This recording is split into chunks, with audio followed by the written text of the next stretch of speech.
Chad's President Deby dies after fighting rebels on battlefield. Army Chad's President Idriss Deby Itno has died on the battlefield after 3 decades in power, the army announced on state television on Tuesday. The shock announcement came only the day after the 68-year-old was proclaimed the winner of a presidential election that had given him a 6th term in office. The army said Deby had been commanding his army at the weekend as it battled against rebels who had launched a major incursion into the north of the country on election day. Deby has just breathed his last breath defending the sovereign nation on the battlefield, Army spokesman General Azem Bermandoa Agouna said in a statement, read out on state television. Deby, 68, had ruled Chad with an iron fist for 3 decades, but was a key ally in the West's anti-jihadist campaign in the troubled Sahel region. The army said a military council led by the late president's 37-year-old son Mohammed Idriss Deby Itno, a 4-star general, would replace him on Monday. The army had claimed a great victory in its battle against the rebels from neighboring Libya, saying it had killed 300 fighters, with the loss of 5 soldiers in its own ranks during 8 days of combat. Deby would have been one of the longest-serving leaders in the world, after provisional results showed him winning the April 11 election. Was a herder's son from the Zagawa ethnic group who took the classic path to power through the army and relished the military culture. His latest election victory, with almost 80% of the vote, had never been in doubt, with a divided opposition, boycott calls, and a campaign in which demonstrations were banned or dispersed. Deby had campaigned on a promise of bringing peace and security to the region, but his pledges were undermined by the rebel incursion. The government had sought Monday to assure concerned residents that the offensive was over. There had been panic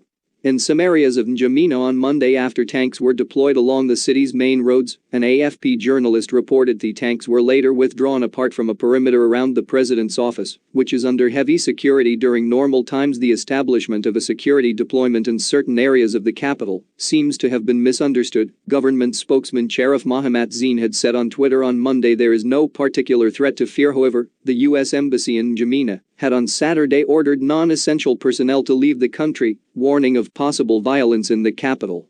Britain also urged its nationals to leave. France's embassy said in an advisory to its nationals in Chad that the deployment was a precaution and there was no specific threat to the capital. The rebel raid in the provinces of Tibesti and Kanam was carried out by the Front for Change and Concord in Chad. Fact, based in Libya, the group has a non-aggression pact with Khalifa Haftar, a military strongman who controls much of Libya's east. Fact, a group mainly made up of the Saharan Goran people, said in a statement Sunday that it had liberated the Kanam region.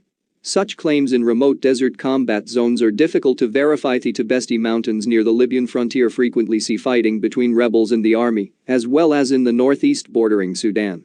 French airstrikes were needed to stop an incursion there in February 2019. In February 2008, a rebel assault reached the gates of the presidential palace before being pushed back with French backing.